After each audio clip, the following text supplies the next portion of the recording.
When Bruce Lee died in 1973, he left behind an unquestioned legacy in his films. But beyond his films, there is another legacy, in his martial art, Jeet Kune Do. This is not a movie on Bruce Lee. It is the first and only training film on Jeet Kune Do by Bruce Lee himself. To compile this film, we have had the complete cooperation of the Bruce Lee estate, enabling us to draw, for the first time, from Bruce Lee's private training films and videos, as well as his audio records and his own training and research notes. The film is narrated by Bruce Lee, with additional input from his son Brandon Lee and from Dan Inosanto, the man Bruce chose to carry on his Jeet Kune Do.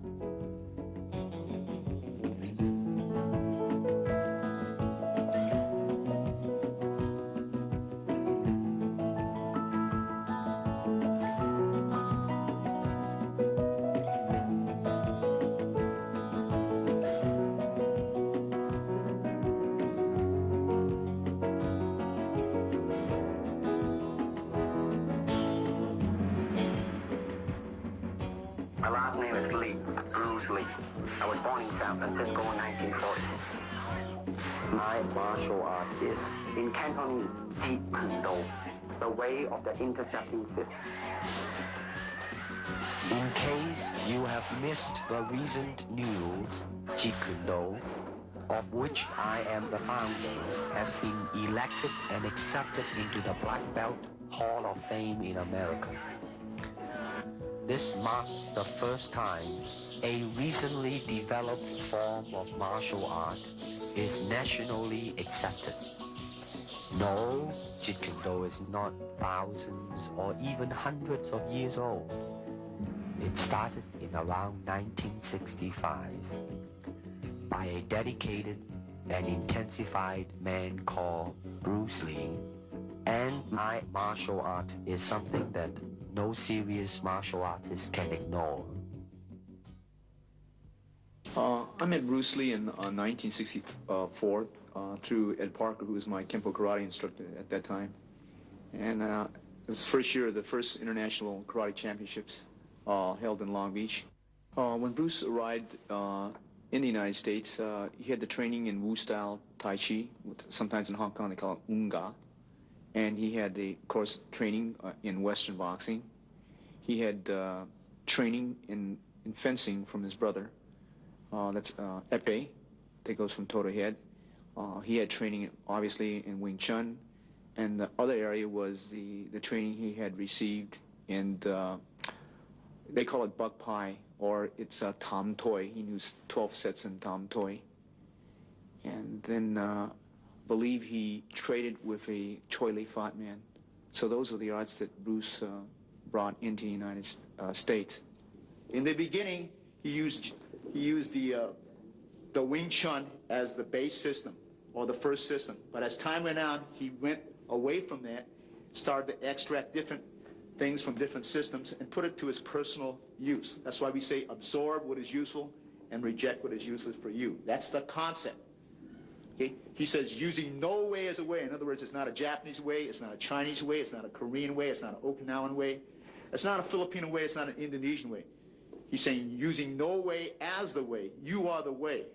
Okay? Then he's saying using no limitation as a limitation. That's the concept in Jeet Kune Do. That means I don't limit myself to a Filipino style or an Indonesian style or a Malaysian style. I use what is useful for me, because at certain times a certain art may be useful under a certain environment. Kung Fu is originated in China. It is the ancestor of karate and jiu-jitsu. It's more of a complete system, and it's more fluid. Kung Fu can be practiced alone or with a partner. Practicing alone, they involve form. Some imitate a crane, a monkey, a praying mantis. Martial art include all the combative arts like karate or Judo. karate, judo, Chinese kung fu or Chinese boxing, whatever you call it. All those. You see, like Aikido, Korean, I can go on and on and on. But it's a combative form of fighting. I mean, it's not, some of them became sport, but some of them are still not. I mean, they use, for instance, kicking to the groin, jabbing fingers at the eyes, and things like that. He mixed his trapping into grappling. He had 32 different sequences, as you could see in The Game of Death and the Way of the Dragon, those two films. He was getting into grappling, the face locks, the head locks. Originally, Bruce taught us various different trapping methods. For instance, if the punch was to come and we were to trap it, we would come back here and we would lock up. This would be the lock-up positions that we would use. To me, okay, to me, ultimately, martial art means honestly expressing yourself. Now, it is very difficult to do. I mean, it is easy for me to put on a show and be cocky, and be flooded with a cocky feeling and then feel like pretty cool and all that.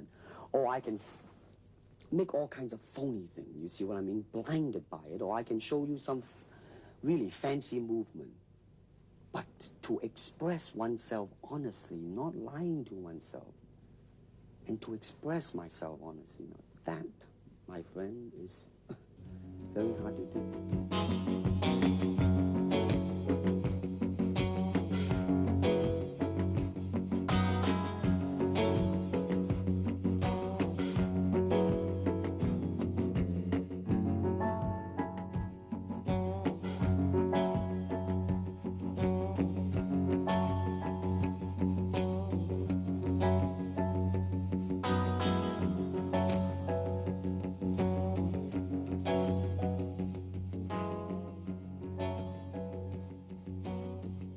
Ever since the big boss, there seems to be a wave, a hot wave, in fact, of finding another Bruce Lee among all types of people, particularly martial artists, ranging from karate man, hapkido man, judo man, etc., etc.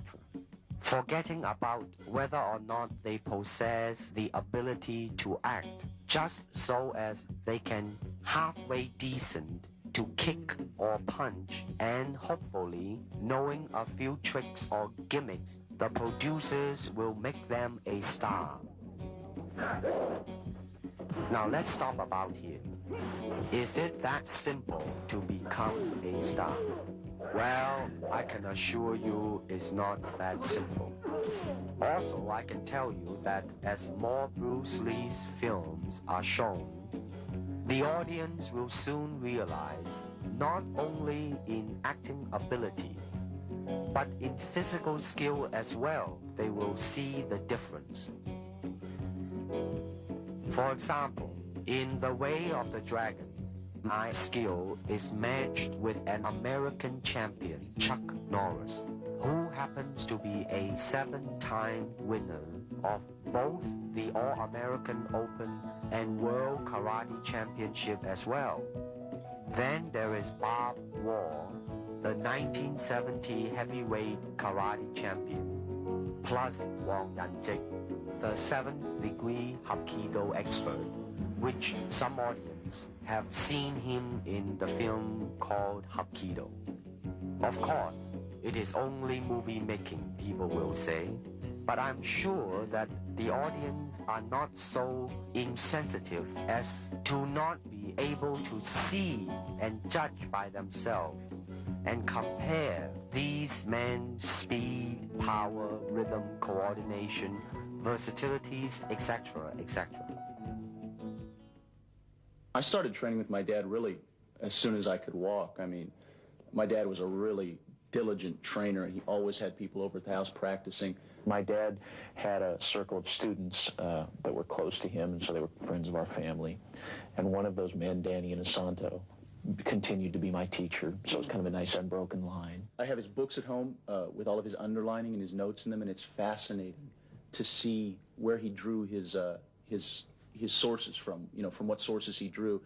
He's got books on Western fencing at home that he would use, on boxing. I remember he always used to say that you want to try and absorb what is useful, discard what is useless, and add what is essentially your own, and that was kind of his credo in creating Jeet Kune Do. When people ask me the question in interviews generally what my style is, I usually say, well, my father created the art of Jeet Kune Do while he was alive, and I have been trained in that. because it's simple to say that. However, I actually truly feel that it's a little bit too simple to say that, because Jeet Kune Do was my father's very personal expression of the martial arts. He intended it to kill a lot of sacred cows. So I always feel a little bit silly saying that I practice Jeet Kune Do, although I certainly have been trained in it. Yeah. It would be more accurate to say that I practice my own interpretation of Jeet Kune Do, just as, frankly, everyone who practices Jeet Kune Do does, because that's what it was intended to be. Danny, my Sifu, always talks about teaching Jeet Kune Do concepts. In other words, teaching someone the concepts, a certain way of thinking behind the martial arts, as opposed to teaching them techniques. To me, that kind of illustrates the difference between giving someone a fish and teaching them how to fish. You know that old story, right? You can teach someone a certain block, and then they have that block. Or you can teach someone the concept that lies behind such a block, and then you have given them an entire area of thinking that they can grow and evolve in themselves. They can say, see, so if that's the concept, then you could probably also do this, right? Yeah. And that's, I think, a lot of what lies behind Jeet Kune Do, and that is then dedicated to creating a really creative, free-form martial artist. You see, actually, I do not teach, karate, because I do not believe in styles anymore. I mean, I do not believe that there is such thing as like Chinese way of fighting or the Japanese way of fighting or whatever way of fighting, because unless human beings have 3 arms and 4 legs, we will have a different form of fighting. But basically, we have only 2 hands and 2 feet. Unless we have other group of beings on Earth that are structurally different from us, then there might be a different style of fighting. Now, why is that? Because we have 2 hands and 2 legs now. The important thing is how can we use it to the maximum in terms of path, well, straight lines, curved lines, round lines. They might be slow, but depending on the circumstances, sometimes that might not be slow. And in terms of legs, you can kick up straight, same thing, right? Now, and after all that, then you ask yourself, how can you honestly express yourself at that moment? And being yourself, when you punch, you really want to punch. Not you want to punch because trying to avoid not getting hit, but to really be in with it and express yourself. Now that is to me the most important thing, and that is how can I, in the process of learning how to use my body, to understand myself. Now, the unfortunate thing is, now there's boxing, which uses hands, judo, which is throwing. Now, I'm not putting them down, mind you, but I'm saying one thing that is a bad thing, and that is, because of style, people are separated. They are not united together, because styles became law, man. But the original founder of the style started out with hypotheses. But now it has become the gospel truth. And people that go into it, man, became the product of that. It doesn't matter how you are, who you are, how you are structured, how you are built, how you are made. It doesn't matter. You just go in there and be that product. And that, to me, is not right. So styles tends to not only separate men, because they have their own doctrines, and then the doctrine became the gospel truth, that you cannot change, but if you do not have styles, if you just say, well, here I am, as a human being, how can I express myself totally and completely? Now, that way, you won't create a style, because style is a crystallization, I mean, that way, it's a process of continuing growth. First, we use the feet. And then we use the elbow. In fighting, there is a finger jab, there is a punch, there is the back fist, and the thigh kick. It depends on where you hit and what weapon you will be using. I can use my longest weapon, my thigh kick, against the nearest target, your kneecap. This can be compared to your left jab in boxing, except it's much more damaging. You name it, man, we use it all.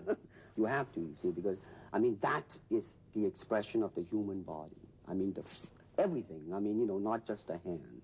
And when you're talking about combat, well, I mean, if it is a sport, now you're talking about something else. You have regulations, you have rules. But when you're talking about fighting as it is, no rules. With no rules, Not real fighting. well then, baby, you better train every part of your body. A good martial artist is like water.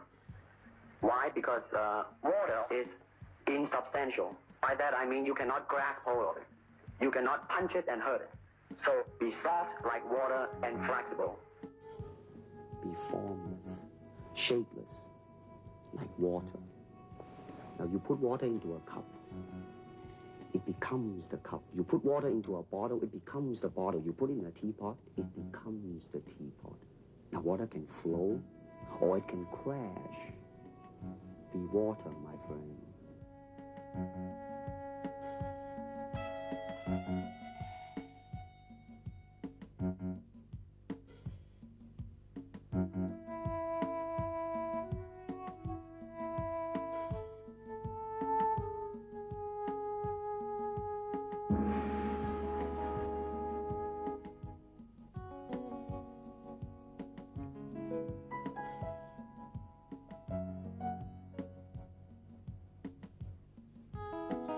How can I maintain lightning speed without sacrificing tremendous punching power?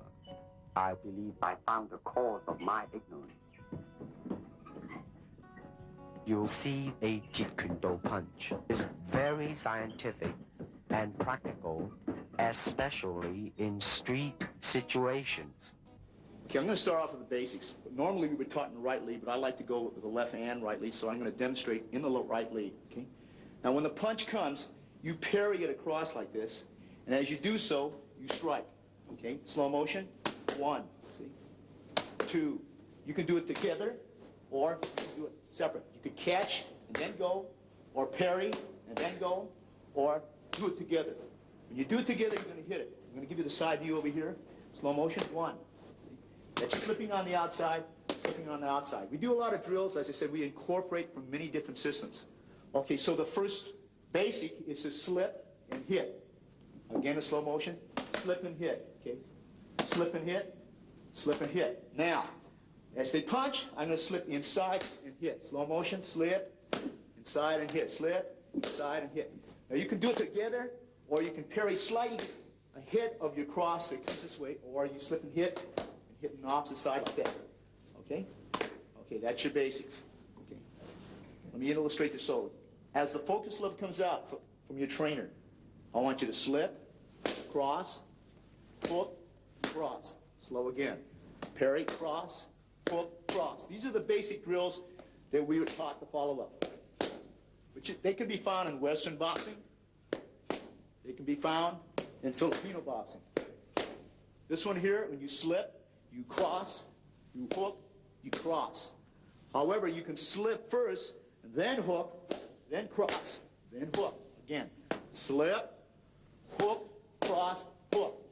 We can also, when they jab, parry this hand, cross it here. When they move back, you cross, you hook, you cross. Again, slip, cross, cross, hook, cross. Again, slip, cross, hook, cross. Last time. Slip, okay, cross, hook, cross. Okay, that's your basics. That was just an arm movement. Watch now. You see? There was only arm and shoulders. Shoulder was kind of tense too. No, definitely, it's a tense deal. Later on, you will, you know, check the different. Now, the feet was involved a little bit just now. It was fine. Shoulders too tight. Notice that in the beginning, when I say that you just involve only arm and shoulder.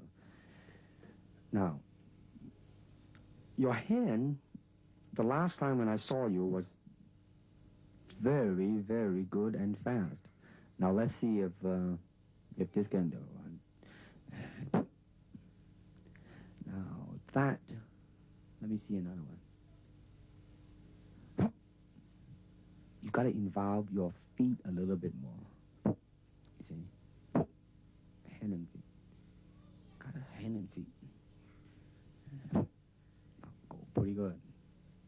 Now watch, I think that when I attack you in a reactionary type of a thing that tightening on the shoulder, now watch now, you. Watch when I try to attack you. I think when you react to it, you know, then you just do not tense yourself too much, you know. You just then react and just boom, go into it.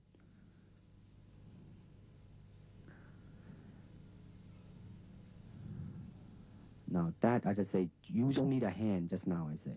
Now boom, you see, when you move your hand and feet, boy, it makes a world of difference. You see, now, you should be a little bit more relaxed in the beginning. Aha. It's getting there, my friend.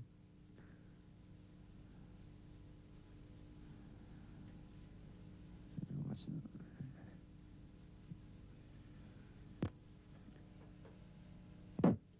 good. That one was pretty good. Pretty good. No, that was a little bit too tight. Now watch this one. Good. Now that could be used in film. Here we go. Okay, let's say that this person is standing here. At this point, for purpose of illustration, I might use what they call the sachet, okay, that they use in Savate, which is like that, see? When I come in, I can go into Wing Chun. At that point, I might flow into Western boxing, okay? At another point, I might go into a lock similar that you might use in Jiu-Jitsu, and for the purpose of camera, I'll take the person down like this and lock the person here, and maybe go into any system that employs this type of lock, whether it be Jiu-Jitsu or Aikido or Kali or Penjak Silat. Now you notice that we went from system to system without a flow. Okay? I might stay out here, use any particular kick, break into Wing Chun range, and right from here, use a Muay Thai elbow, all right? And for the purpose of camera, I'm going to go slow and come into various lock position over here. Okay? This is what we call the Jeet Kune Do blend. It is not a system where we go from discipline to discipline without a thought process. And this is very important in the concept of JKD. The karate punch is like an iron bar. Whack! A Jeet Kune Do punch is like an iron chain with an iron ball attached to the end, and it go whang, and it hurt inside. Hayward Nishioka, the Japanese-American national judo champion, who is also a black belt holder in the Shotokan style of karate, ran a scientific test in a California university to find out the difference between a karate punch and a Jeet Kune Do punch. And the finding is that indeed the Jeet Kune Do punch is more powerful and destructive than the classical karate punch. And when you do punch, now I'm leaning forward a little bit, hoping not to hurt any camera angle. I mean, you gotta put the whole hip into it and snap it and get all your energy in there and make this into a weapon.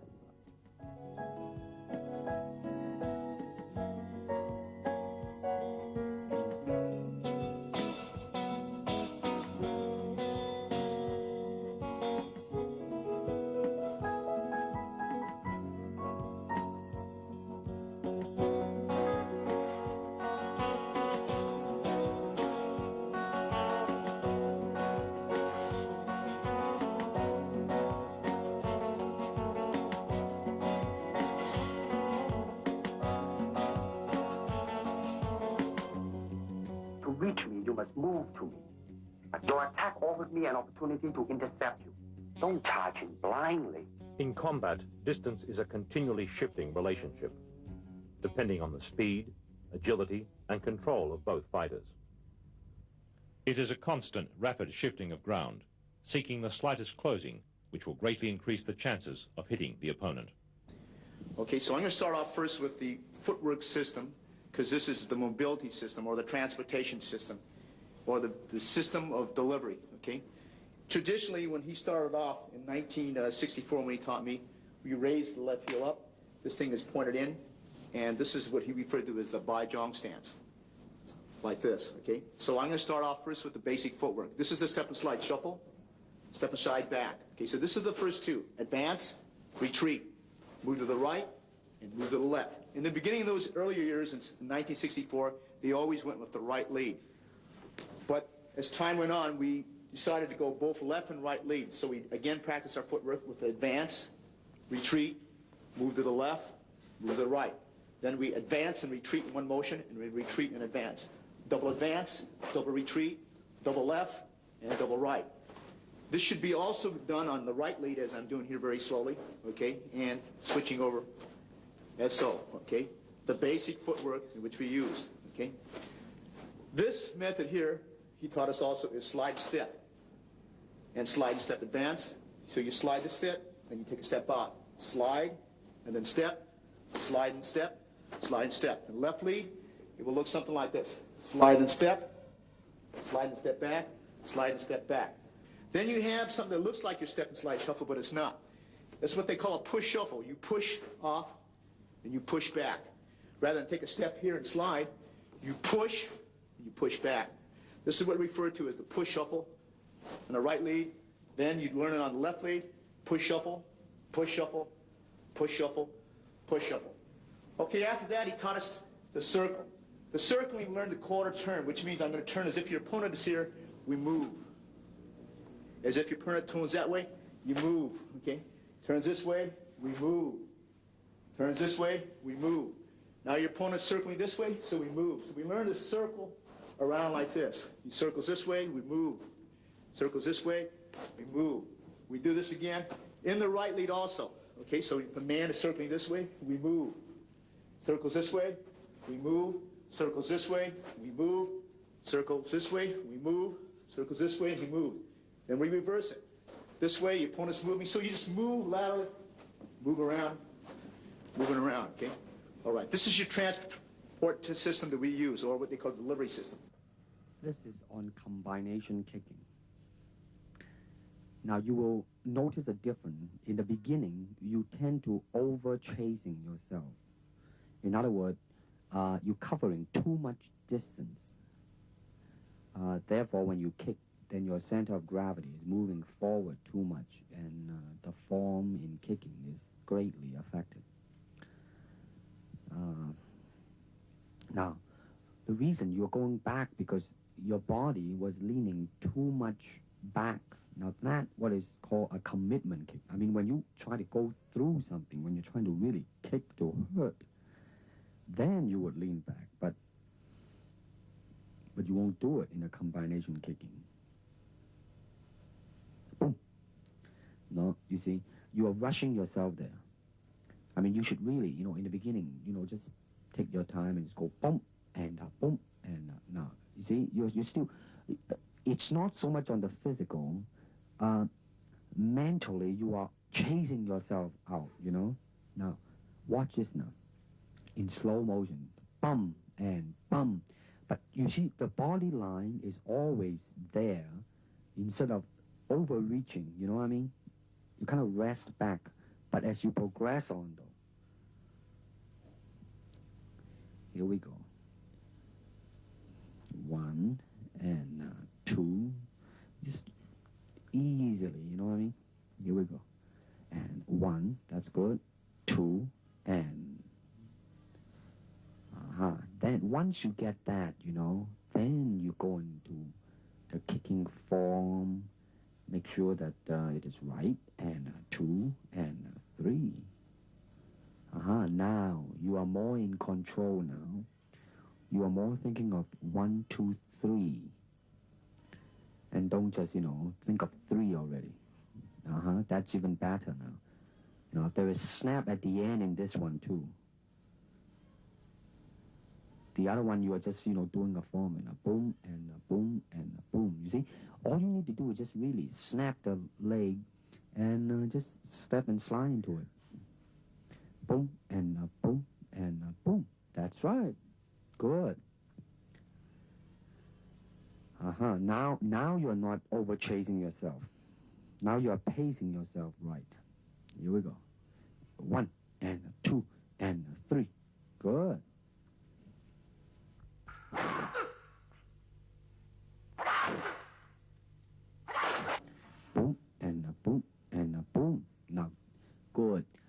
last one, though, you were a little bit off balance, but there was definitely a doom, doom, doom in there, you know.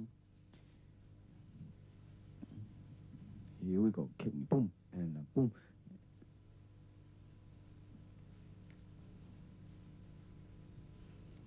Here we go, boom, boom. You gotta bring the leg back quick, you see. You let it dangle out there too long. Bring it back. You gotta bring it back. You gotta bring it back. And go boom, and boom. You see now, you see how you just boom, and then you lay it out there, but without bringing it back as soon as you can. Now watch this again now. Boom, boom, boom. You know, you should go boom, to go back, boom, to go back. You know what I mean? Really. The fighting measure is the distance the fighter keeps in relation to his opponent. It is such that he cannot be hit unless his opponent lunges fully at him.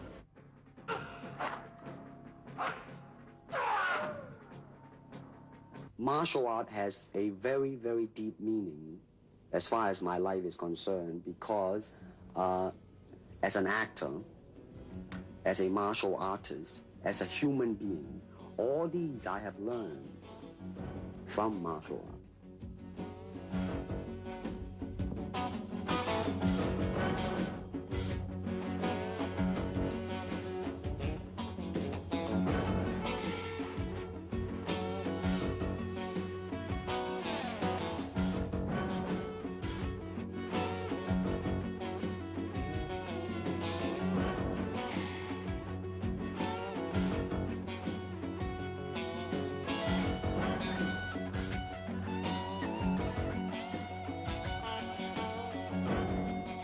If you wish to train punching, then punch.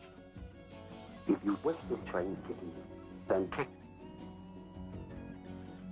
The power from my kicks and punches are bursting. I demonstrated a side kick on Ken Knutson, a powerful Goju stylist that moved so fast that he felt as though his eyeballs were still where he was standing. Now, first of all, I noticed that in this tape, that as it progresses, your feeling is more involved in the technique, and consequently, your technique also improves.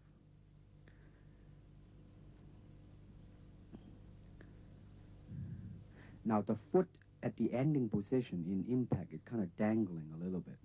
Watch it now. Right? I mean, it's not a definite substantial straight line directed at it and, you know, hit it square and then come back. Good. Now, that was a pretty good reaction.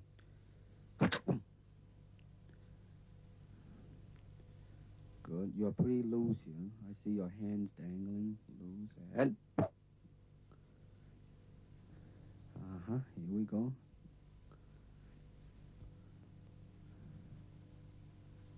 One more time.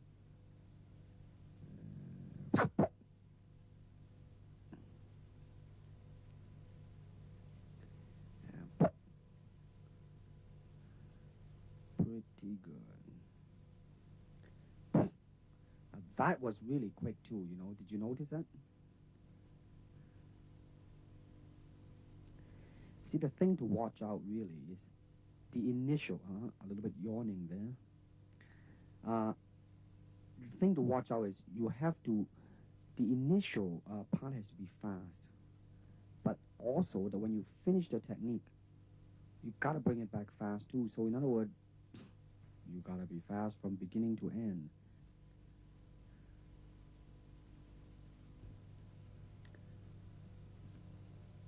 In the spin kick, you will notice a very good lesson in there.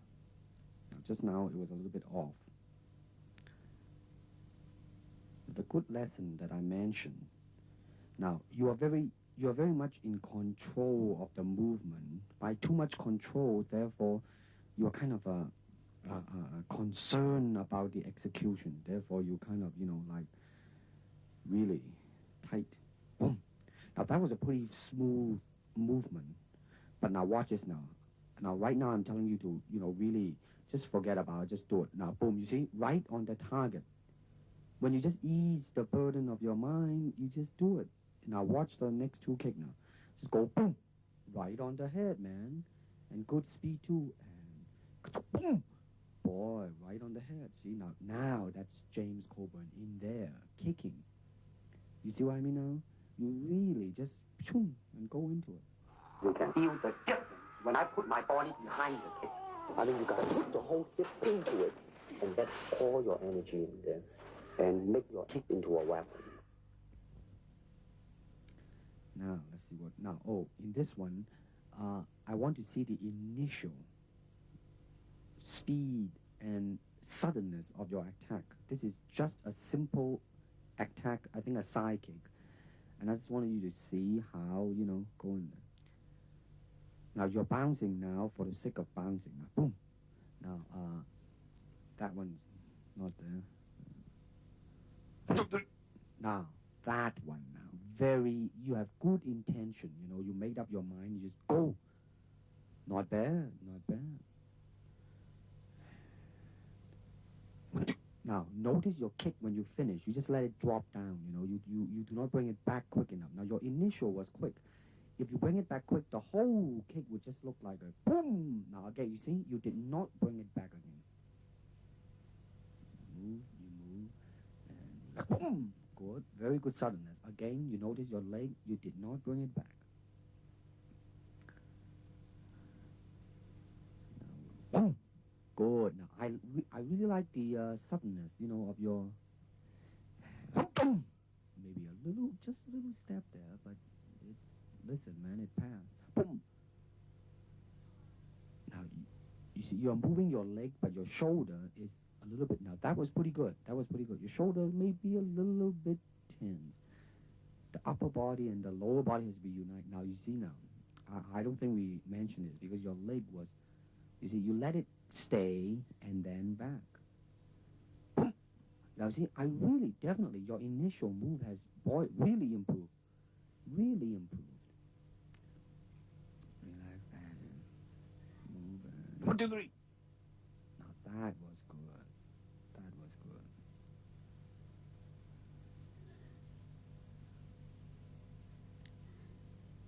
Boom.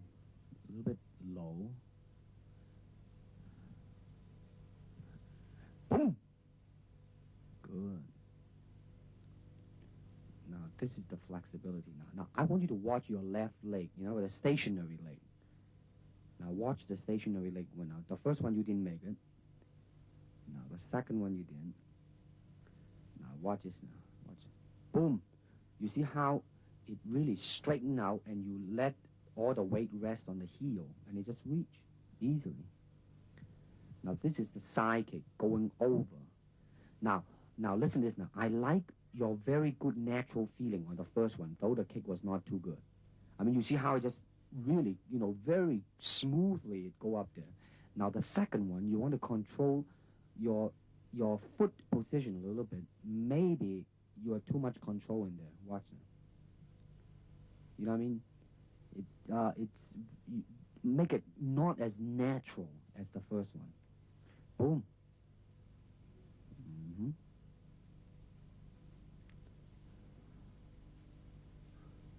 You see now, when you do it right, man, when it touches, your left leg is all stretched out and it's just an easy type of a thing. Now, I think we are comparing. I let your leg dangle out there. I asked you to do it because, so you will get a feeling of it. Now you're going to bring it back quick now. Watch this now. And you see? It was kind of a little bit off balance in the last one, but that's all right. Now you're going to go sideways. Watch now. I like the second one better than the first one. There was more directional in it. Good. Here we go. One more time. No, too low. Second one's okay. See, it come back in one straight line. Here we go again. Now watch this illustration. You gotta exaggerate the bringing of the leg back, you see? Back. Okay, watch it again now. You see, exaggerate the pulling of the leg back. Make it look much more faster and more forceful. Watch this now. I like the naturalness of your kick. Watch this now. Boom. You see, at the end, there was really the feeling there, you know?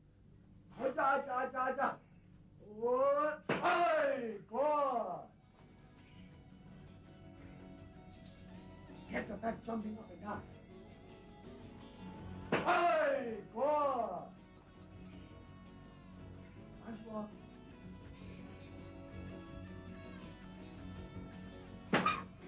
Oh.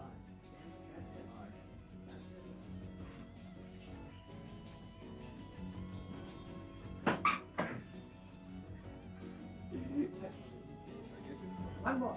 One more. Take you really good.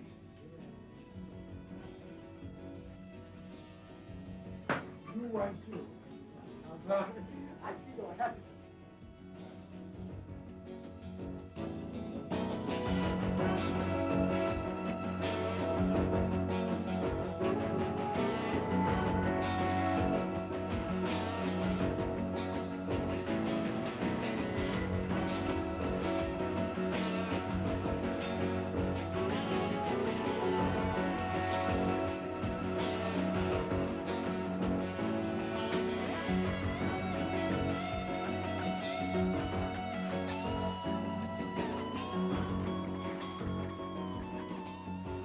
Basically, how can I be so well coordinated? That means you have to be an athlete. That means you gotta have jogging and all these basic ingredients, right? Well, my dad made a point at the time that he was training that there were a lot of martial artists who weren't paying enough attention to their instrument, you know, and certainly the instrument of the body is what you're going to be using in your practice of the martial arts. So I think it's very important to keep up the tempo, so to speak. I'm interested in that point you reach where you actually fail from exhaustion at something, whether it's a weight training exercise or a cardiovascular exercise. I'm interested in seeing just how much that point is a physical point and how much it's a mental point. And so that's what I do. I jump a lot of rope, I run, I ride a life cycle. I much more prefer to go out and actually ride a bicycle or run and, you know, see some scenery. And then I work out down at the academy, which is on some levels a very cardiovascular workout. Some of the classes I take, like the Muay Thai kickboxing classes, a hell of a cardiovascular workout. Yeah. And then some of the classes are more technique oriented, so you're not huffing and puffing so much as you are just learning individual techniques. And then I work out at the weightlifting gym, where I do 2 body parts a day, pretty much, and then I break that up occasionally. So I do like back and biceps on one day, chest and triceps on another day, or something else, and delts and legs on the third, or something like that. And it was just switch it. I found that was generally the best thing to do, whether it was with a high weight or a low weight. And what I understood the process to be was that working with heavy weights would build mass, whereas working with low weights was intended to build like density and really carve out the muscle a lot more. And since I personally have never been interested in getting large as much as just getting cut, I tended to work with a lower weight. But then to me, getting cut is also mostly a question of vascularity. It has to do with how much body fat you're carrying. So I've always done a lot of cardiovascular work because that's also real world power too. I mean, I suppose it's good if you want to pick up heavy objects to have large muscles, but cardiovascular stamina is something that seems to come in handy a lot more often than a large muscle would. You go down to the academy and you try and do a 3-minute round on the Thai pads, and I don't care how big your muscles are, if you don't have a real good cardiovascular system, you're going to be dead in about 45 seconds, and I'm still going to be going. Now, you want to kick it when it's coming to you. That's right. You let your foot jam.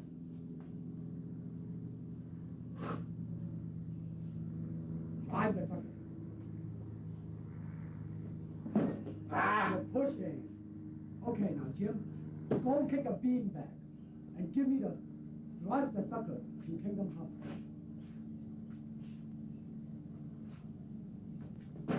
Oh, center. Now, Jim, raise the sucker. Now, you are cutting your half now. That's okay. How's that? Beautiful. No, I mean, I want you to be happy. You're still kicking a little bit off to the side. Kick him directly. Good. Now don't kick it again, but don't turn your body so much when you finish. Try to still face him when you finish, okay? Good. Now kick the sucker when he comes back. Not yet, not yet. That's it. Ah! During this time period, we used to train because we didn't have any Thai pads, so Sifu Bruce advocated the use of using the football forearm guard, and which we don't use this anymore, but this was very prevalent during that time period. This here is the original punching shield, his own personal punching shield, in fact. This was used as in the Way of the Dragon. If you notice this, he had one part. I had one arm, he had the other arm, and this was used in that picture, Way of the Dragon. This was used in Enter the Dragon. This was actually, its original use is actually used for baton training in Japan, and we just modified it, and we used a special helmet, a boxing headgear we had, and we used it, and this became part of our training, some of the training tools that we use when we used to spar. Literally, on television, they had to shoot it, they had to overcrank and shoot it in slow motion because otherwise it just looked like a special effect when he moved. I mean, the man was fast. He was deadly fast. I've really never encountered anyone in all of my training since who was as fast. You can certainly train for speed. I think that training for speed is, number one, it's a genetic factor. Yeah, certainly. There are some people who are just gifted. They are fast naturally. But I think training for speed, on the whole, is a question of muscle memory. Speed in an individual movement is something that, I mean, we're coming down to, thousandths of a second now. If you and I, or even if I and some completely untrained person were to stand side by side facing a focus pad, and when a red light blinked, both flick out a jab, I'd probably win by a couple hundredths of a second. But once you're talking about speed with repetition of movements, to be able to go like that, that's muscle memory. An untrained person would be like, they would falter in their movements because they haven't trained their muscles, or they haven't trained their perception as well to be able to react quickly to a variety of different circumstances. Martial art is a combative form of the art of expressing the human body. You have to train yourself into it. I mean, you better train every part of your body, keeping the continuity going, bending, stretching, everything. You just keep it moving. See, the idea is running water never grows stale. So you got to just keep on flowing.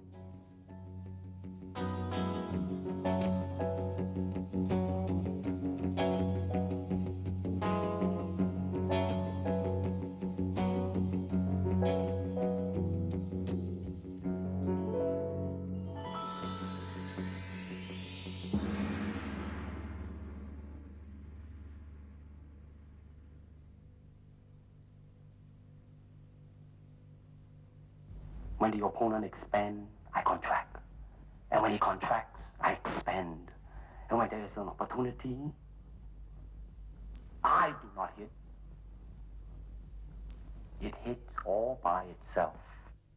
To me, at least the way that when I teach it, all type of knowledge ultimately means self-knowledge. So therefore, they're coming in to and ask me to teach them not so much of how to defend themselves or how to do somebody in. Rather, they want to learn to express themselves through some movement, be it anger, be it determination, or whatsoever.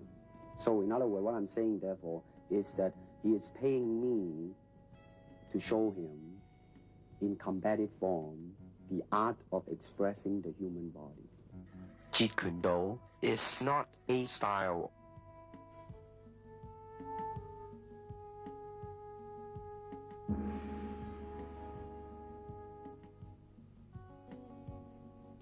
I cannot teach you, only help you to explore yourself, nothing more.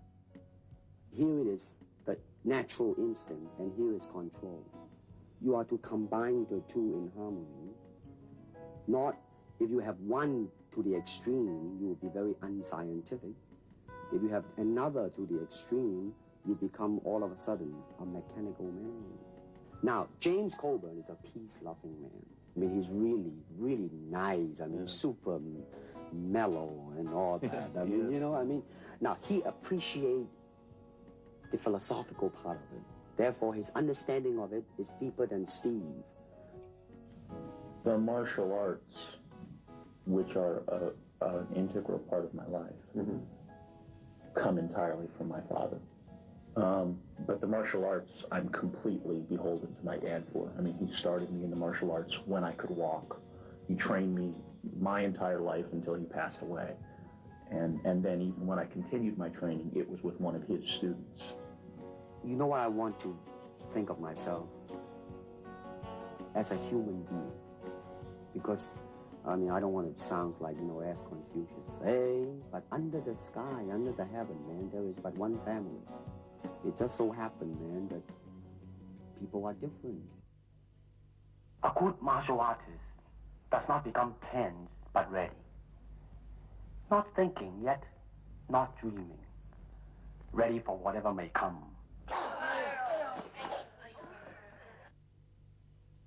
When you move down the road towards the mastery of the martial arts, and you are constantly moving down that road, you end up coming up against these barriers inside yourself that will attempt to stop you from continuing to pursue the mastery of the martial arts.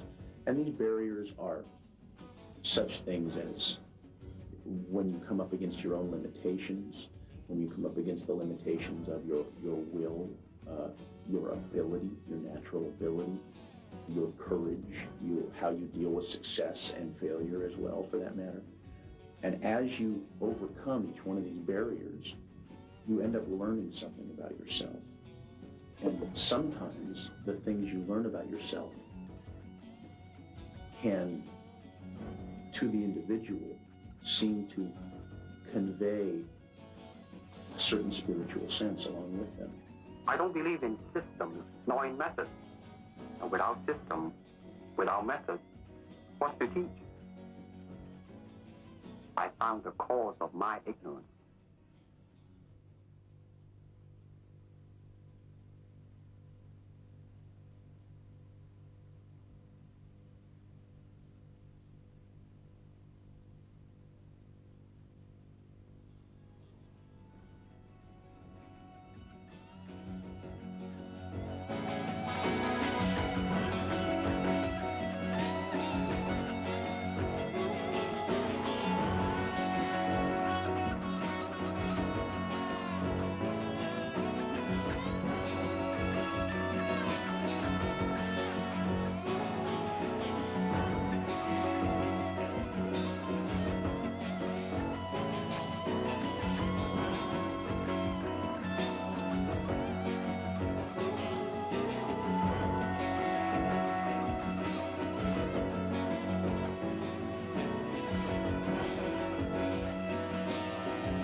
was the first year of the first international karate championships held in Long Beach, and my job was to make sure that Bruce Lee, Ed Parker gave me a certain amount of money to make sure he ate properly and make sure he got back to the hotel room, sort of like his host.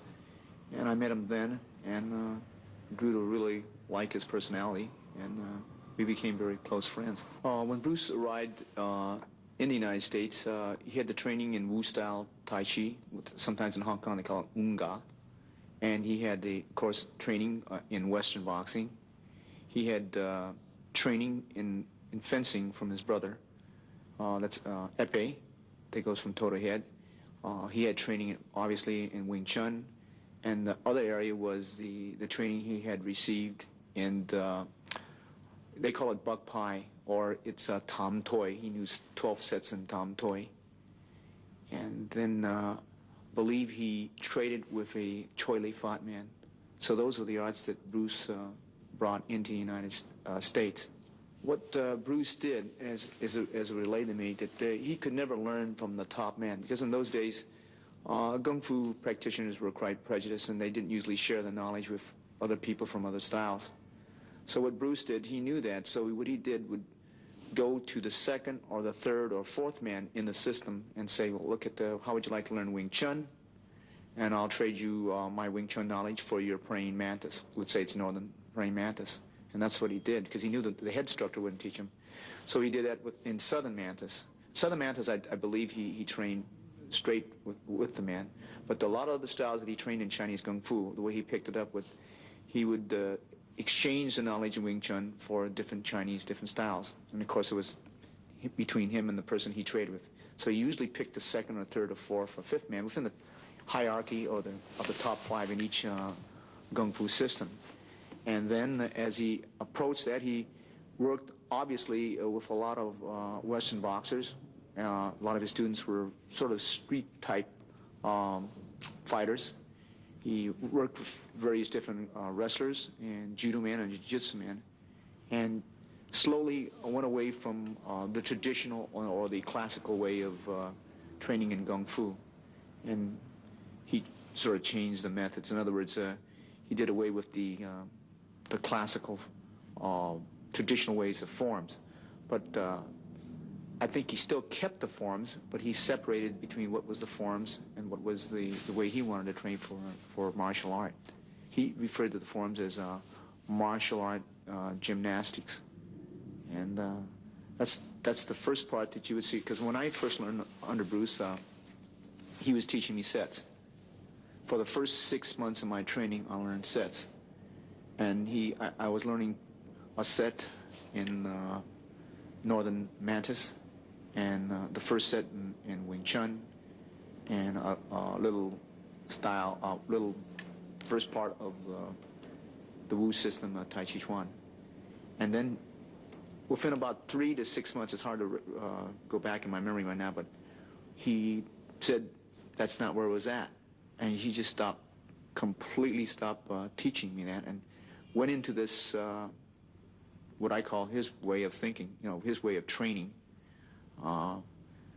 Instead of doing, like in other words, the Wing Chun dummy, for an example, and I think Bruce only knew from 1 to 60, I believe, and he wanted to learn the rest of the Wing Chun dummy, and at that time he did not know, and I think he went back to Hong Kong and tried to learn it, but somehow reason he could not. So he felt that the first 1 to 60 was the very important. Instead of training from 1 to 60, he would take a portion of that 1 to 60 and train that thing over and over and over and over again. That's the way he taught. And then he came to a point where he started to not even follow the prescribed method on the Wing Chun dummy. He just started to freelance it. And that's what he did with the forms. He just took a section of the form and shadow box it, pretty much like a Muay Thai fighter would do. He would shadow box the movements, right? Or like a Western boxer would shadow box. And he would take it out of the form, analyze it, investigate it, and say, no, that's not the way you would actually do it in combat. I'll change it a little bit. And probably, I'm safe to say, he was probably very much criticized during that time period. Absorb what his useful concept is just something that he felt that every individual was different. Therefore, he couldn't really follow his instructor per se. So realizing that you couldn't follow his instructor, he had to find out what worked for him. But of course you have a base system. And so his interpretation is that you could, say, unite Wing Chun and flow right into Jiu-Jitsu and go from Jiu-Jitsu into Western boxing and Western boxing out to Savate or out to Muay Thai and go back and in and out of various disciplines. This was his idea, and he seemed to, as people said at that time, get away with it. But a traditionalist might frown on that because that's not the accepted way. There are some people that, when you study with them, whatever the style is, they want you to say strictly Chole Fat, or let's say Chole Fat, for instance. Okay, but his concept was that you didn't have to. You could flow from Chole Fat into Wing Chun if you knew how to do it. You can flow from Chole Fat into Western boxing hands. You can, from Western boxing hands, you can flow into Jiu-Jitsu. You can flow into grappling. So absorb what is useful is that identically what he's trying to say is it's from a book called The Art of War, Sun Ji. He says absorb what is useful, reject what is useless, and add specifically what works for you. So that's basically the philosophy behind absorb what is useful. Transcending technique is many ways you could do this, but the techniques really aren't that important. What makes a technique, in my opinion, is the timing, the rhythm.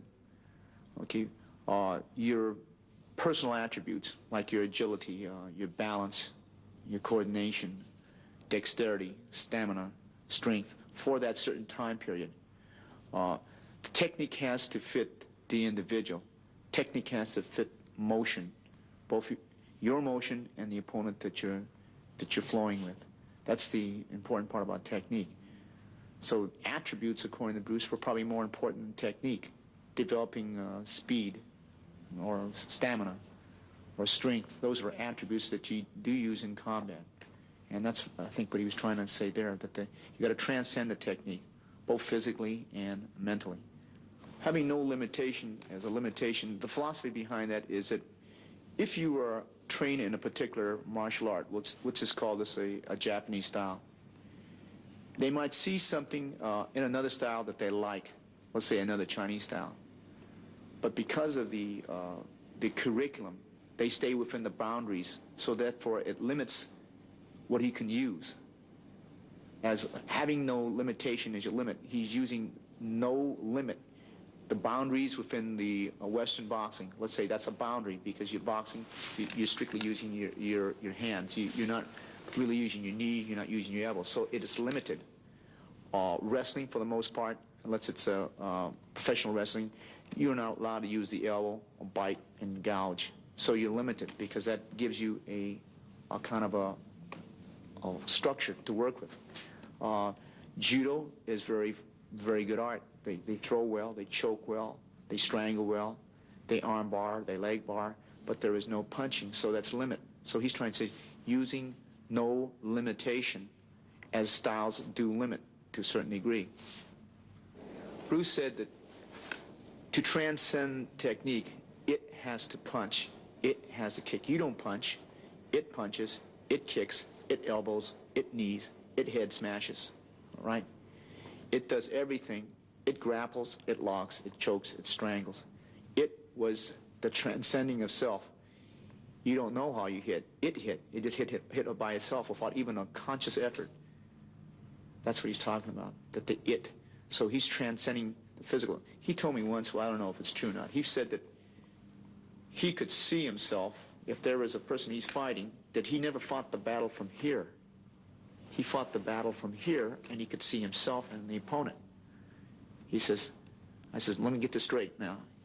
You mean your opponent's here, and you're not here watching this guy? He says, yes, I'm watching from here. So he had that saying, and I think it's in one of his sayings, he says, be like a wooden doll. It has no ego. It just moves like a wooden doll because you move. So he can absorb it, like he said, you can observe things better from a third person, without critically. Like it's when I train fighters, I couldn't understand why they couldn't see the opening when they were sparring, right? And why they didn't cover this. But when you get in there, you can't see the opening. You could see it from the third person, and that's where Bruce was saying he was seeing it. For a good example, when I played football, if I made a good run, it was so effortless. When you're up there in the stadium, you can see the openings where he should have ran left and right. But when you're running with the ball, you can't see the openings sometimes, right? Your coach from the bench can see it, and your scout up there in the stadium can see where you should have ran left or right, or you should have put on a speed, or should have stopped short and cut to the left or to the right. But when you're in the heat of it, you really can't see it, right? That's what he's saying, that he sees it from a third person. Therefore, he can see the openings. That's why a trainer has to tell his boxer or his fighter when he comes back to the corner, he says, loop with the overhead. He's dropping his hands because sometimes he's so occupied in trying to defeat his opponent, he can't see it because he's not a wooden doll. You have to be formless, as he should tell us. And that's, I think, what he's trying to say. It does it because he's no longer in the body. What Jun Fan was basically, I think its base system was probably Wing Chun, and thrown in with ideas that he picked from Savate, Muay Thai, as he saw it, as he observed, thrown in with various different Kung Fu systems and Western boxing with Jiu-Jitsu and different things he had learned from different grappling arts from China.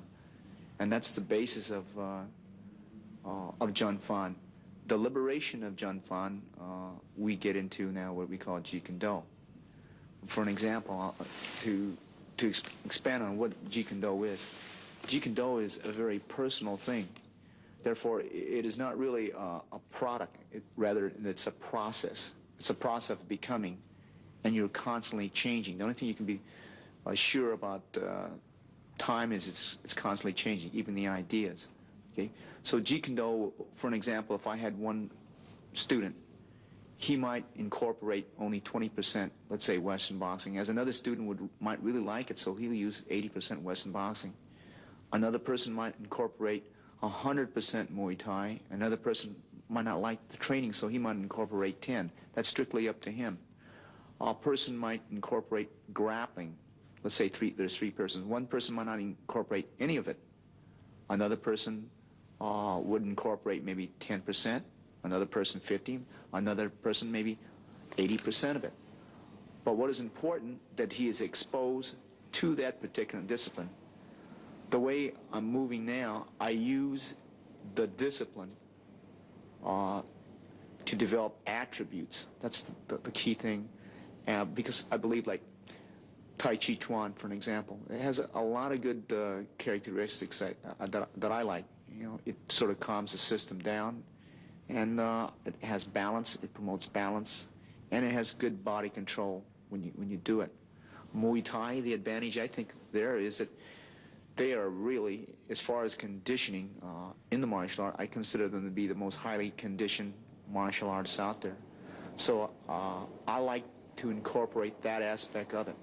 I leave my students to say, well, do they like the training in Muay Thai better than they like the training in Bando or so on. I allow my students to choose what they like, what they want to do, and what art that they want to gravitate to. And I think this is important. Just as when people go through public school, you should give them a base study course, but you allow them after they come out to pick what they want, whether they want to concentrate on music more, or art, or on math, or on science. So Jeet Kune Do is just the same thing. You concentrate on your effort. A Jeet Kune Do technique can be a boxer's left jab, it could be a boxer's left hook, it could be a boxer's uppercut, and it could be a cross. It could be a Muay Thai kick on the thigh. It could be an elbow from Muay Thai. It could be a knee from Muay Thai. It could be a wrist lock from Jiu-Jitsu or Aikido. It's whatever works. So a Jeet Kune Do technique, you can't really classify a Jeet Kune Do technique. And the way of in the realm that Bruce had it, it's absorbing what is useful for you. Since it is not a style, we use maybe certain disciplines to get certain attributes, to develop certain things. So there is no Jeet Kune Do technique as per se, as the way he founded the idea. Okay? Many people refer to it as a style, but it's not a style, because it's not a style as a product. And as he used to tell me, it is a process. It's a process of constant growth. And what is Jeet Kune Do for you now might not be Jeet Kune Do for you 6 years down the line, because of age, because of time, a factor of training and things of that nature. Jeet Kune Do now, since there's a lot of disciples that came from Bruce, and I have a lot of students, each is developing it in the way that they think it should be developed. Some people don't want to come out, they want to stay in the garage and teach 1 or 2 or 3 students, that's fine too. Others want to promote it more, get it into the limelight a little bit more, and that's fine too. Like, for an example, Daniel Lee, he teaches Jeet Kune Do, but his main thrust is Tai Chi Chuan. He promotes it through Tai Chi Chuan. As Richard Postillo is more into Western boxing, he's more into kickboxing. He takes that aspect of Jeet Kune Do and tries to push that aspect.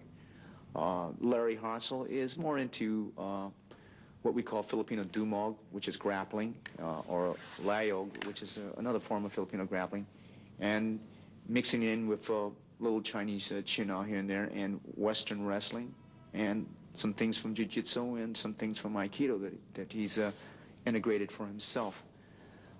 So Jeet Kune Do, the only worry that I have is that some of these people might lead their disciples down one particular path and say, this is Jeet Kune Do, and my Jeet Kune Do is the way Bruce would have had it. Then my person might say, no, it's in the kickboxing, it's in the Thai boxing, and it's in the wrestling. This is the way Bruce would have had it, okay? That's the only danger that I see. Bruce did hand out certain techniques, but they were used to illustrate a certain point when you might use this at a particular range. And the thing that he used to tell me, there are certain weapons that are good for certain ranges. Like a grenade, you wouldn't use it 5 feet away from you. You might use a dagger.